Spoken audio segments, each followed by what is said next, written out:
నమస్కారం. నా పేరు శ్రావణ సంధ్య.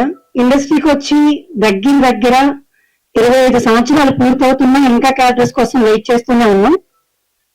నేను సావిత్రి మూవీ గురించి కంటే కూడా ముఖ్యంగా రైల్వే స్టేషన్ మూవీ గురించే మాట్లాడాలి.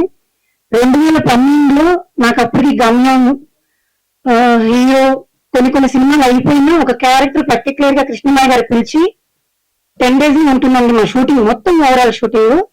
అందులో మీకు 8 days వర్క్ వస్తుందని చెప్పి 2 days వర్క్ షాప్ చేయించారు మా చేత.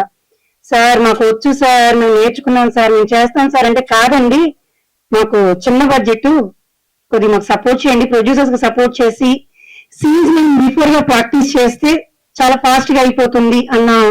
ఇందాక సార్ మరి రీల్ తో చేసాం నేను రీల్ తో వర్క్ చేశాను, డిజిటల్ లో వర్క్ చేశాను. కృష్ణమాయ గారితో మాత్రం చాలా విచిత్రంగా వర్క్ చేశాం.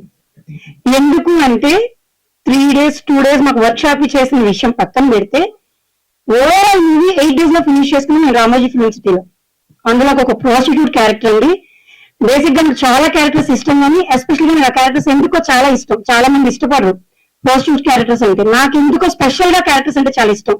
గౌరవం కూడా, ఆ క్యారెక్టర్స్ మీద గౌరవం, మనుషుల మీద గౌరవం తెలియదు, కానీ నాకు ఆ క్యారెక్టర్స్ అంటే చాలా లవ్. అలాంటి నాకు ఆ క్యారెక్టర్ రావడం, నాకు అవకాశం రావడం చాలా హ్యాపీగా ఫీల్ అయ్యి 2 days వర్క్ షాప్ కి వెళ్ళాము, షూట్ కి వెళ్ళామండి. కెమెరా పెడుతున్నారు, మేము వర్క్ షాప్ లో చేస్తున్నట్టుగానే షార్ట్ చేస్తున్నాం. టేక్ ఓకేనా, నేను చేయలేదండి, చేసేసారండి అని మాకు తెలియదు. మేము యాక్ట్ చేసింది కూడా మాకు తెలియకుండా మా చేత వర్క్ చేయించుకొని వర్క్ ఫినిష్ చేసుకున్నారు. అంత ఎక్స్పీరియన్స్ ఉంది కాబట్టి ఆయన అంత డెడికేషన్ తో మళ్ళీ 10 years తర్వాత, మోర్ దెన్ 14 years తర్వాత మళ్ళీ సినిమాకి హిట్ ప్రొడ్యూసర్ గా రాగలిగారు. సావిత్రి డబ్బింగ్ చెప్పేటప్పుడు చాలా హ్యాపీ అనిపించింది. లిఖిత తను డబ్బింగ్ చెప్పేటప్పుడు నేను అక్కడే ఉన్నాను, చాలా కష్టపడి డబ్బింగ్ చెప్పారు. సార్ క్యారెక్టర్ మరి బయటికి రిలీజ్ చేయలేదు. సార్ బాగా చాలా అంటే చాలా బాగా చేశారు. ఇందులో మళ్ళీ నేను చెప్పే విషయం ఏంటంటే, ఈ సినిమా కూడా నన్ను మళ్ళీ పాజిటివ్ గానే పిలిచారు. ఆయన ఇందాక నా క్యారెక్టర్ అనౌన్స్ చేయలేదు కదా, మళ్ళీ అదే క్యారెక్టర్ పిలిచారు. సార్ 12 సంవత్సరాలు 14 సంవత్సరాల తర్వాత అదే సినిమా బాగా చేస్తామమ్మా, మేము వేరే ఆర్టిస్ట్ కూడా ఈ క్యారెక్టర్ ఊహించుకోలేకపోతున్నామని నన్ను గుర్తించి మళ్ళీ నాకు అదే క్యారెక్టర్ ఇవ్వడం నాకు చాలా హ్యాపీగా ఉంది. ఎందుకంటే బికాస్ నాకు ఆ క్యారెక్టర్ అంటే ఇష్టం.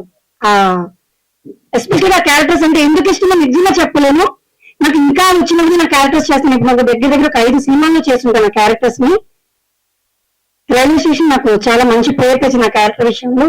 ఈ సినిమా కూడా సావిత్రి నేను చేసిన 3 సీన్లైనా నేను చేస్తున్నప్పుడు డబ్బింగ్ చెప్పినప్పుడు నాకే అనిపించింది, అరే ఇది ఇంత ఫీల్ అవుతుందా, ఈ క్యారెక్టర్ ఇలా ఉందా, ఇలా చేశానా అని నాకే అనిపించింది. అంత బాగా వచ్చిన 3 scenes కూడా.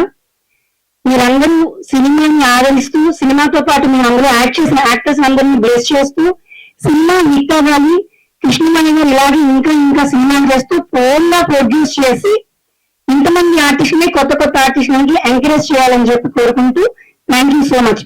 సారీ వెరీ షూట్ కి వెళ్ళాలి, అందుకే హడావుడిగా ముగిస్తున్నాము. థ్యాంక్ యూ సో మచ్ అండి.